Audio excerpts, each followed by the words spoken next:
Parece mentira que ya llevemos más de una semana de que inició la Cuaresma. El tiempo se pasa muy rápido. Creo que es una experiencia que tenemos todos. Y que si no lo aprovechamos, se nos va a ir, sin dar los frutos que Dios quiere que demos. Por eso es importante que volvamos una y otra vez a recordar qué es lo que estamos haciendo. Y que sobre todo lo hagamos tomando como punto de partida la palabra de Dios. Y como les vengo diciendo, es importante que no solo escuchemos u oigamos, a veces ni siquiera escuchamos, nada más oímos, pero que escuchemos estas palabras que leemos y nos recordemos, las pongamos en contexto. Dios nos invita a hacer un recorrido, y un recorrido quiere decir ir dando un paso detrás de otro. Todavía no se inventan las máquinas que nos llevan de un lado al otro sin pasar por el medio. Y en la vida espiritual no existe nada de eso.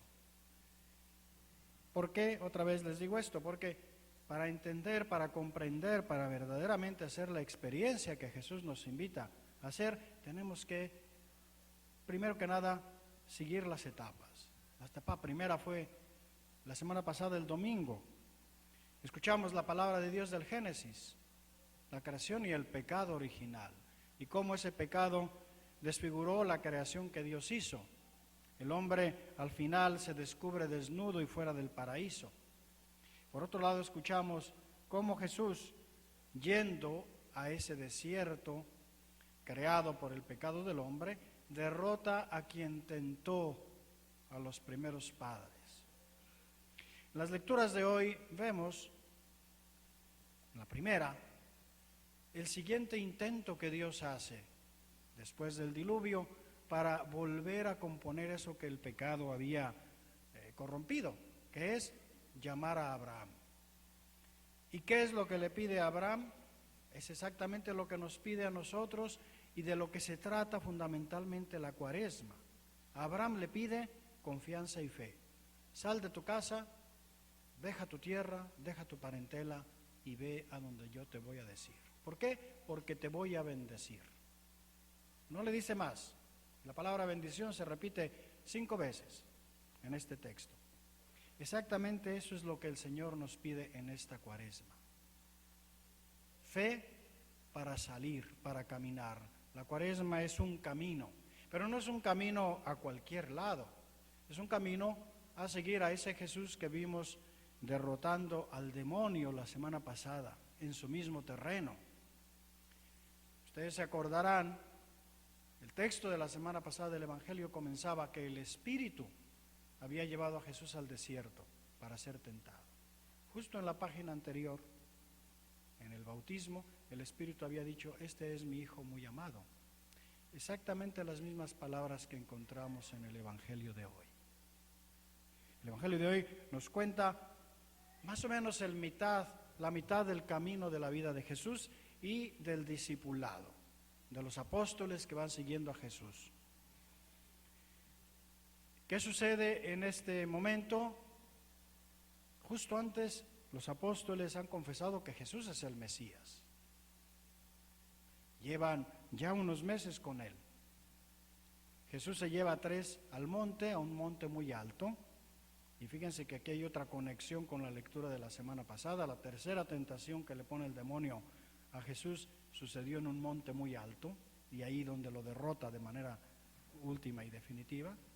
Bueno, aquí tenemos otra vez un monte muy alto, donde Él se transfigura, deja ver quién es realmente Él, que no es solamente un ser humano, sino que es Dios, rodeado por Moisés y Elías, los 2 grandes personajes del Antiguo Testamento que tuvieron experiencias muy particulares de Dios, revelaciones muy particulares de Dios, y que representan a la ley y los profetas. Es básicamente toda la Sagrada Escritura, todo el Antiguo Testamento que conversa con Jesús. Es decir, los apóstoles ahí se dan cuenta de que todo lo que ellos sabían de Dios del Antiguo Testamento les está apuntando hacia Jesús.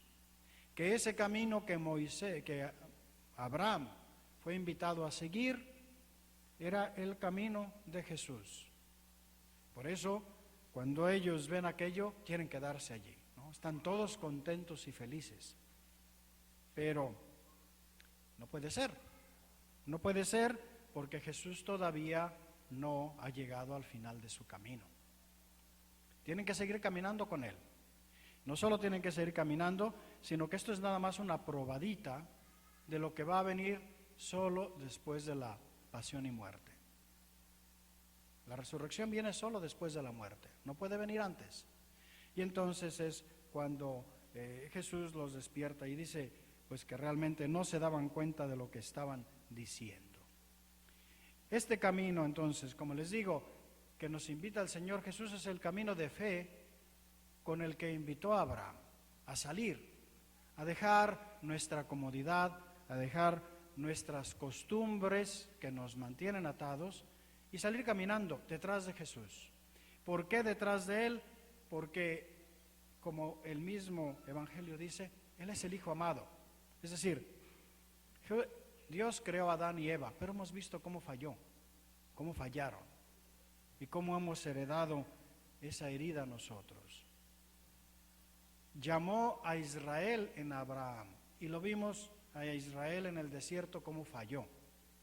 Pero llega Jesús y Él no falla. Él le responde al Padre como el Padre espera que un hijo, su Hijo amado, le responda. Y entonces es cuando en la transfiguración, en medio de ese camino, Dios les dice a los discípulos, este es mi Hijo amado, a Él escúchenlo, síganlo a Él de cerca. Y de paso les deja ver un poquitito de quién realmente es Jesús. ¿Por qué? Porque están a la mitad del camino. Se han cansado, se cansan. Y sobre todo, se van a terminar cansando y desanimando cuando vean a Jesús torturado, crucificado y muerto. Y entonces en ese momento es cuando Dios les permite antes que vean un poquitito. ¿Para qué? Para que en medio del cansancio no se desanimen. En este camino que nosotros estamos haciendo de Cuaresma, nos puede pasar también de Cuaresma y de la vida, porque ya les he dicho también, la Cuaresma es un poco la imagen de nuestra vida entera en que vamos caminando. Puede pasar que nos desanimemos, que con todo y que empezamos con fe, como Abraham, pues nos comience a dar cansancio, al desánimo de la vida. Es normal, es parte de la existencia, que comencemos a pensar que a lo mejor nos equivocamos, que nos queramos detener. También el Señor a nosotros nos da a veces estas experiencias que le dio a Pedro y Santiago y Juan. Ese monte alto son esos momentos en los que nosotros pues estamos de buenas disposiciones, nos acercamos al Señor, a lo mejor nos confesamos, ¿no? Recibimos la comunión con fervor, rezamos.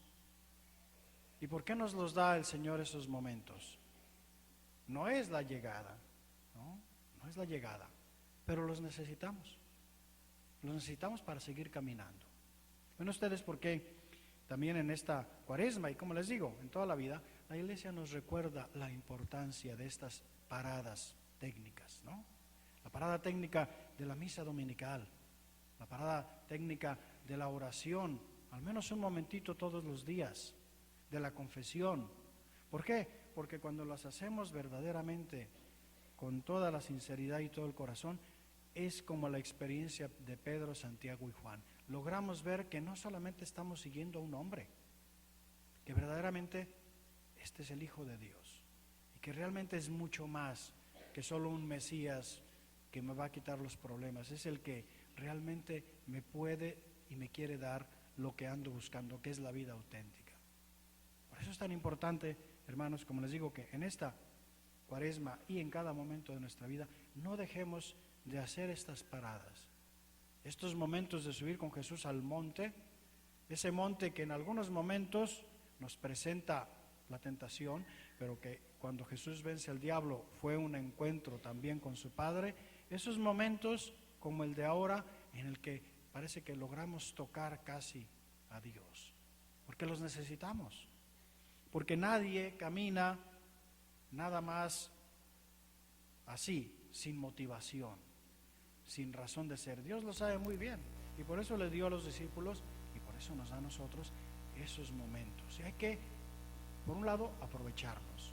Por otro lado, saber que mientras estemos en esta tierra no son definitivos. Hay que bajar otra vez y seguir caminando, pero seguir caminando con el recuerdo, ¿no?, con la experiencia que hemos tenido. Por eso, hermanos, pues vamos a seguir aprovechando estos días de Cuaresma. Hay múltiples ocasiones, como les digo, fundamentalmente aquellas que nos acercan y nos permiten experimentar al Señor en los sacramentos, la confesión, la Eucaristía de cada domingo, la oración, pero también, por ejemplo, cuando hacemos el Via Crucis, escuchando un poco más su palabra, el servicio a los demás, la caridad. Todo esto nos permite tener una experiencia del Dios al que estamos siguiendo y que se disfraza, se presenta a veces pues con características humanas, no siempre fáciles. Ojalá que al recibir la Eucaristía de hoy verdaderamente continuemos nuestro camino con entusiasmo, con confianza, con fe como Abraham.